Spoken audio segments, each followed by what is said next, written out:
අයියා මේකද ඔයාලගේ මාලේ? ඒ අර බලහන් බං අපේ ගමේ ගොතයා එනවා. අපෝ අරු මේ පැත්තට නේද එන්නේ? ඕක කියන දෙයක් තේරෙන්නේ නැහැ බං. ඕකත් එක්ක කතාවට ගියොත් ඕක කියන එක තේරුම් ගන්නවා පැයක් විතර යනවා බං. මොකද කියන්නේ? ඕකව චාටර් කරලා යමුද? ඔබ කිව්වත් නැතත් මං ඒක තමයි කරන්න ඉඳී. දහංකො ළඟට එනකන්. ගොතයා කොයිද උඹ යන්නේ? මොකෝ යන්නද බං? මූට හරියට කාත් එක්කවත් කතා කරගන්නවත් බෑනේ. නෑ බං මම මේ හා අඩෝ මේ බලහන් බං. අඩෝ උඹලා මට විහිළු කරන්නේ නේද බං? උඹ ඔය කතා කරන විදියට hina යනවානේ බං. විහිළු නොකර කොහමද?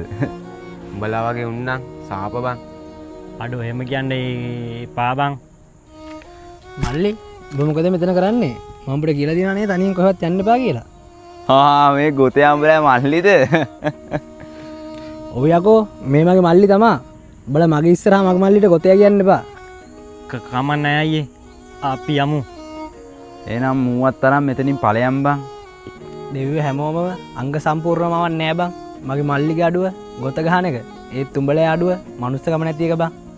උඹලට මේ දේ වුණා නම් උඹලට තේරෙයි උඹලා කියන දේවල් වලින් කොච්චර මානසික වැටෙනවද කියලා. ආපහු මේ වගේ මිනිස්සයන්ව විහිළුවට ගන්න ගරින් දෙපාරක් හිත හම්බා.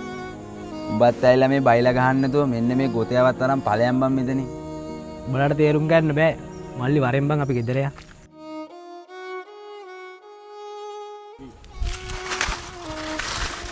බලහන් ඔබ මේක නැති වුණොත් මං ගෙදර ගිහිල්ලත් අමාරයි. හොයන් තාටියක් බලමු.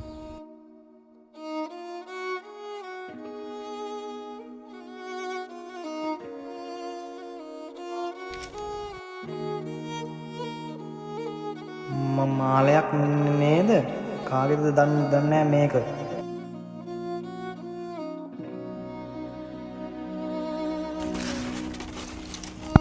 අර බලහන් බං.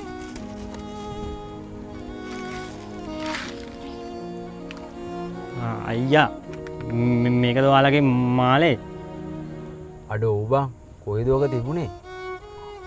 අත්තන පාරේ වැල්ලා තිබුණේ. අයියා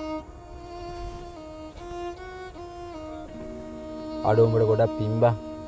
මට සමාවෙයන්. උඹට මං ගොතයා කියලා බැන්නට. උඹලා අයියා කිව්වා වගේ අපි ළඟ නැති වුණා බං මනුස්සකම. උඹට මම කරපු කියපු දේවල් ඉඳලා උඹට තිබ්බ මට මේක නොදී ඉන්න. ඒත් උඹේ මනුස්සකම තියෙන ඉඳ තමයි මට මේක දුන්නේ. මට අනුන්ගේ දෙයකින් සතුටු වෙන්න ඕනේ නෑ අයියා. මම ගිහිල්ලා එන්නම්. ගොතයා කොහෙද උඹ යන්නේ? මේ ගොතයා උඹලා මල්ලිද?